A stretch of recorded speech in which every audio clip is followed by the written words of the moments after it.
Bienvenidos al primer módulo de este curso virtual sobre mecatrónica en la huerta escolar.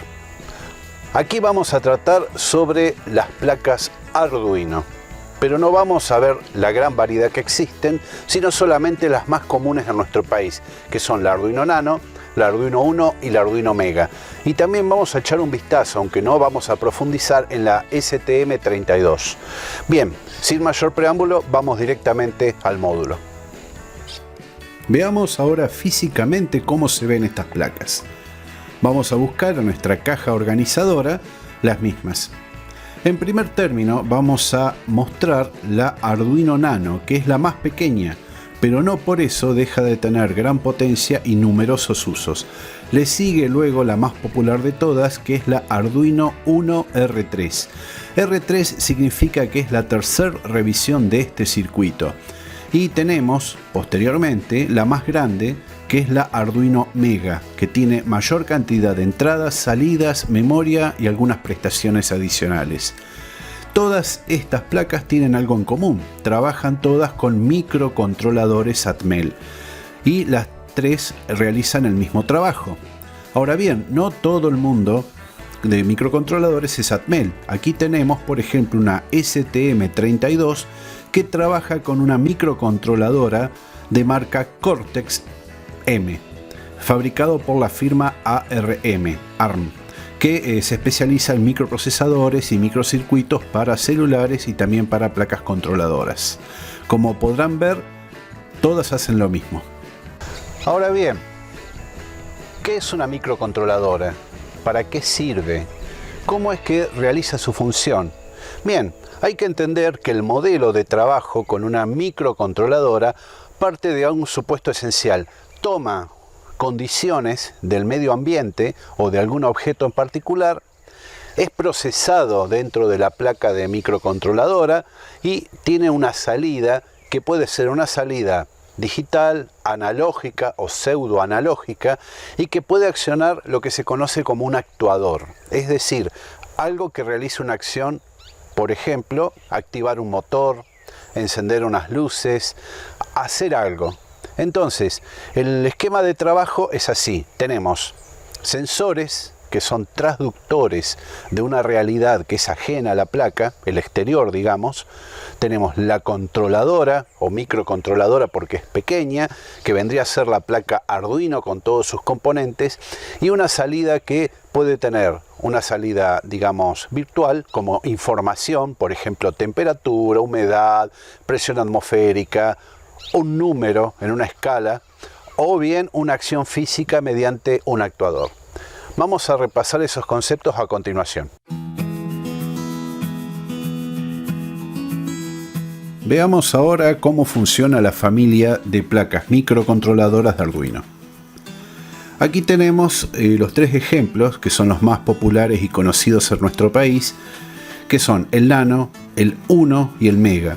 Hay muchos más, hay infinidad, pero en general estos son los más conocidos y los que se suelen ver en los foros o en las redes sociales para los distintos proyectos que se suelen utilizar, y son las placas que en general vamos a utilizar nosotros. ¿Cómo funcionan? Cualquiera de ellos, no importa el modelo, tiene un sistema que está diseñado en tres capas. En la primera capa están los sensores y transductores, que lo que hacen es tomar del ambiente o de un objeto las constantes físicas y convertirlas en constantes eléctricas, para que al ingresar por el bus de datos, que vendrían a ser los pines donde se conectan los sensores y que estamos viendo en las imágenes, lleven esa información a la placa de Arduino y obviamente al microcontrolador de Arduino.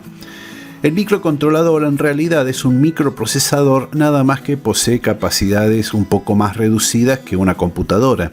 Es decir, tiene recortadas muchas funciones y cuestiones, como por ejemplo procesamientos, que una máquina como una notebook o un teléfono o una computadora de escritorio necesitan poseer. Acá básicamente es un microcontrolador sencillo que establece, en base a la programación que se le ha sido dada y la información que entra de los sensores y de los transductores, un estado que lo refleja en dos salidas, que puede ser la salida de información, por ejemplo en un display, indicando un valor, una temperatura, un dígito, alguna cosa, o encendiendo un LED, por ejemplo, o una salida en base a un actuador que vendría a ser una acción. Las placas, en general, si son originales, suelen traer el encapsulado del microcontrolador en formato DIP. Sin embargo, a veces también suelen venir en formato SMD. Es exactamente el mismo microcontrolador, nada más que varía simplemente por el plástico que le han puesto y obviamente facilita o no el conexionado cuando se diseñan las placas. Aquí estamos viendo una A1 R3 que trabaja con un montaje SMD, pero en general se la suele ver con DIP. El DIP tiene una ventaja sobre el SMD y es que se puede calzar en un pequeño zócalo y en caso que se averíe el microcontrolador se lo puede reemplazar por uno nuevo. Si uno tuviese que analizar el circuito de cómo funciona una de estas placas, podría llegar a ser muy complejo porque posee un trabajo enorme de ingeniería electrónica. Sin embargo, ha sido diseñado de tal manera que cualquiera puede usar estas placas sin necesidad de poseer grandes estudios en electrónica ni en ingeniería. Aquí estamos viendo un esquema de cómo es ese 1R3 con digamos las entradas, las salidas, los componentes que tiene para que funcione esta placa. Sin embargo, pese a esta complejidad, se podría resumir de una manera mucho más simple con este esquema. En este esquema vemos el Atmega 328, que es la microcontroladora, que posee un cristal de 16 MHz, que es lo que le da la frecuencia de reloj para que trabaje, un LED para indicar que está encendido, una llave para prender y apagar, y el resto son solamente entradas y salidas digitales o pseudo analógicas, que significa que en realidad no son analógicas, sino que simulan ser analógicas. Son las que están marcadas con la letra PWM. El aspecto físico de estas placas, aquí lo vemos, es muy sencillo. En este caso estamos viendo una placa italiana, es decir, la Arduino Uno genuina, que posee un tamaño que cabe en la palma de la mano y un conector tipo USB-B. Vamos a observar que según el origen de la placa, si es china o es italiana o de otro país, puede variar el conector USB. En general se maneja el tipo B y el mini USB del tipo A. De todas maneras, cualquiera sea el origen de estas placas, en general son buenas y no presentan grandes diferencias, más allá de alguna estética más cuidada o un poquito más prolija, pero tanto las chinas como obviamente las italianas funcionan perfectamente bien.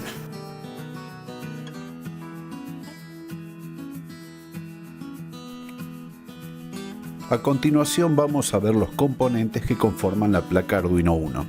En primer término estamos viendo el microprocesador, que es una microcontroladora Atmel de montaje SMD que es claramente distinguible por su forma cuadrada y sus patitas a los costados del microchip. Vamos a ver en la parte inferior y también en la superior una serie de pines de conexión que son los buses tanto de entrada como de salida. Vamos a comenzar por la parte inferior donde dice Power, que vendría a ser la sección donde la placa alimenta a los sensores con energía o al contrario la placa recibe energía del exterior para ser alimentada. Hay que tener mucho cuidado con los voltajes en el caso de los sensores, pero fundamentalmente también con el consumo en miliamperes que tengan estos, ya que si es excesivo pueden hacer que la placa tenga problemas de estabilidad o inclusive se queme. Por otra parte, el voltaje que vayamos a ingresar de entrada tiene que ser dentro de un rango de 6 a 18 voltios, ya que de lo contrario podríamos recalentar la parte que regula la tensión y por consiguiente fundir la placa. Al lado vemos un bus de datos denominado entradas analógicas. En estas entradas conectamos sensores de tipo analógico que van a introducir los datos para que la microcontroladora analice. En la parte superior vamos a ver dos peines que forman un solo bus de datos digitales que también tienen la particularidad de que tienen salidas PWM. Las salidas PWM son salidas pseudoanalógicas que simulan un estado continuo a diferencia de las salidas digitales que son estados discretos. Eso lo vamos a ampliar más adelante. También vemos un botón rojo, que ese es el botón de reset para poner la placa a cero cuando se sobrecarga y está dando problemas o simplemente queremos reiniciarla sin desconectarle la energía. Vamos a ver el conector de entrada y salida de datos. En este caso es un mini USB, que también puede ser un USB tipo B, donde además de mandar datos a la computadora o recibirlos desde la computadora, también podemos alimentarle con 5 voltios al sistema para que funcione. El microchip que canaliza esas comunicaciones es el que estamos señalando en este momento, y también vamos a ver un par de cristales de cuarzo que se utilizan para la parte de los osciladores que mantienen los ciclos de funcionamiento de la placa.